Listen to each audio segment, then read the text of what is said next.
I'm Sophia, and I am with Maya TV Films, and I'm here with the beautiful Carissa, who does Chinese and Cantonese opera. Carissa, can you tell us a little bit about what you're wearing right now? Of course, thank you. So what I'm wearing right now is Cantonese opera traditional ceremonial garments, and so typically this is used by a princess, and so on her wedding day, and we can see here there's a lot of elaborate stitching, and this hula hoop actually has a phoenix on it, as does the rest of the costume, because the phoenix will represent the princess, and her prince or consort will typically wear the dragon piece. And so that's what I have here. Here's like the ceremonial headdress that comes along with this costume, and it's red because that's a lucky color and associated with weddings in Chinese culture. Thank you so much. About how long does it take for you to get ready from the start all the way on stage to your performance? So with Cantonese opera, our makeup and costume process is kind of an art in and of itself. It can take upwards of 3 hours to get all the makeup done, the costumes on, and the headpieces on. So here's a little example of what we have here. As you can see, it's a very distinct style with the pink, a white base, and the pink on top, and the bold red lips, as well as the eyebrows. And so how you kind of achieve that slanted eyebrows look and the thick eyeliner is that you would take tape and use it to like push the eyebrows up and then tape it to the back of your head. And then after that, you'll have like your hair affixed on top with all the different jewelry pieces, as well as our costumes. Wow, that is a full setup, huh? Yes. Okay, so I want to talk a little bit about what you had shared with us about kind of starting your journey on Cantonese and Chinese opera. You had shared with us that you got into it when you were about 6 years old. At what point did it become less of a hobby, and did it become more of a passion for you? Right. So, like I mentioned earlier, I started when I was about 6 years old, and at first I wasn't familiar with this art form at all. It's not something that my parents really listened to because it's kind of archaic, especially with the lyrics. You know, it's almost like Shakespeare, if I could find like a comparison close to that. And so, in the beginning, it was kind of just fun, like you mentioned. It was just a way for me to, get a dress up, try on all these fun costumes, run around and play with my partners. But, as I started to get older and I started to truly understand these like timeless pieces and the story and the history behind it, and working really intimately with my master, my sifu, to learn this art, that's kind of when it transcended just being a hobby and became some sort of passion and like deep appreciation for both my culture, my heritage, and being able to spread it with others as well. So, when we perform, being able to like make my audiences laugh and cry, and especially a lot of immigrants that may have immigrated here many years ago, and this is like something that I can do for them to be able to stay in touch with their culture and their heritage was something that was really special to me, and why it's so meaningful to me. The art of opera in itself is just such a Herculean undertaking, if you will. It's like a technical skill you have to work at and achieve like you would ballet or exercising any other muscle. What was that journey like for you? Or do you feel like you always had a natural talent in like singing or dancing? I think with Cantonese opera specifically, because with the fundamentals, like maybe a little bit different from Western opera, even the way you stand, the way you walk, the way you gesture. Like for example, this is called a lan fa sao, and so every single time the female role would point, it would be like this. So even something like that is something that you kind of have to ingrain in yourself and train from a young age. And I think it did help that I started so young, and I was able to do it with so many others, and with the patience of my masters, my sifus, to help us really practice this consistently and to make sure that we really got it. But I think with that, the most difficult part for me in Cantonese opera was definitely the singing aspect. I have a bit of a lower register voice, so singing the female roles with the falsetto was a little bit more difficult for me, and so that's something that I had to work on.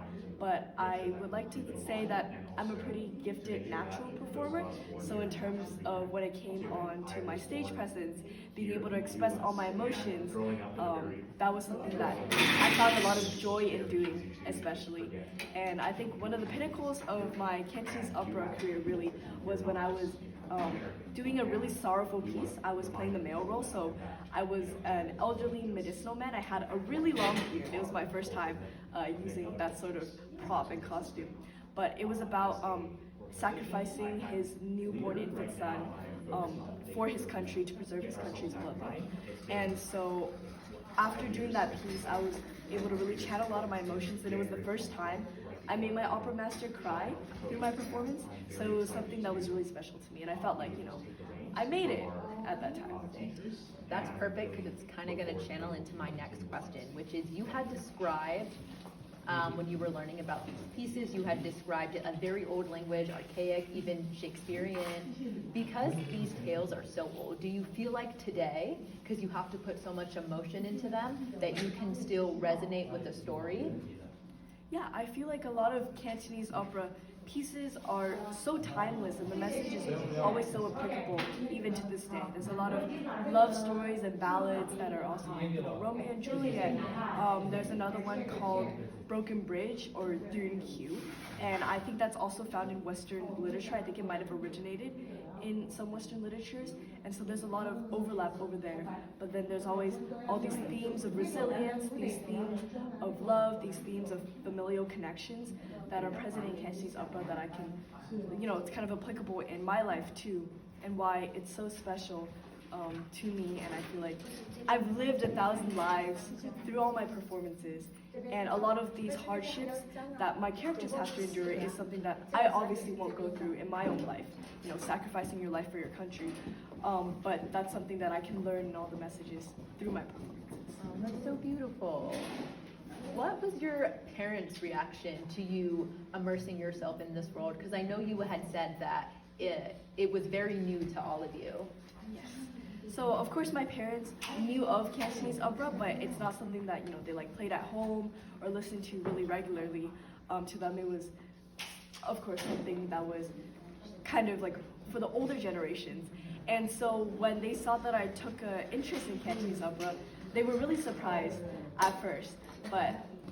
And of course they didn't think I was going to take it into anything too serious, especially in the beginning. But as I continued on and I fell more in love with the art and into the stories and wanting to learn and really represent this art more deeply, they were always supportive of me, taking me to my practices, helping me with costumes, helping on performance days. So I'm really glad that it has connected me with my family. So I think a little bit more so with my grandparents or any other elderly relatives or people in my community. That's what kind of really connected me with them, because every single time I see them, so I go to a Cantonese speaking church, and so we have a lot of first generation immigrants there. They would always come up to me and ask, oh, when's your next performance, in Cantonese? And so it's been a way for me to connect to the elderly in my community. This is also kind of going to go in line with my next question, but you had described yourself as an ABC, an American-born Chinese citizen. Right. I know that a lot of children in America are at war with their American roots and their cultural roots. How do you feel like this passion of yours that you found in Cantonese opera has positively shaped your identity? Has it made you more confident in it?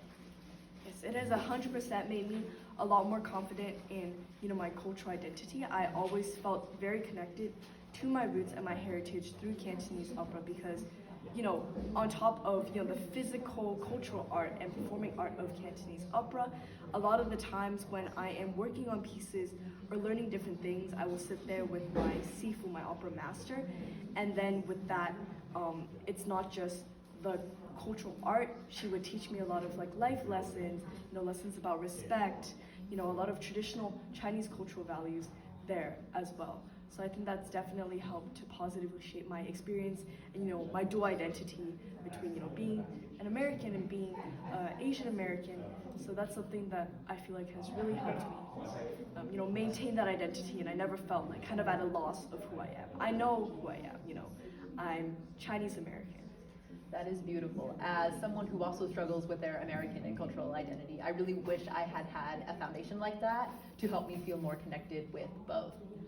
So my last question for you then is, what are you going to take away from this as you start the next chapter in your life? Right. So I would love to continue, performing as much as I can and continue the diffusion of this cultural art moving forward. Yeah. So what happened was essentially our opera masters, they repatriated back to Hong Kong and Malaysia. And so what they did was they left this organization, Perfect Harmony Cultural Exchange Association. We are a nonprofit that works on preserving Cantonese opera. And so they left this in our hands. And again, because we're not professionals, we're not fully qualified to continue teaching so per se and promoting it professionally, but based on all the skills we've learned over the years and all of our knowledge on this cultural art, we've been holding workshops such as in partnership with UCLA and in other places to help promote this art to others. And so even if we can't train them super formally, we can teach them some basic training, expose them to this art.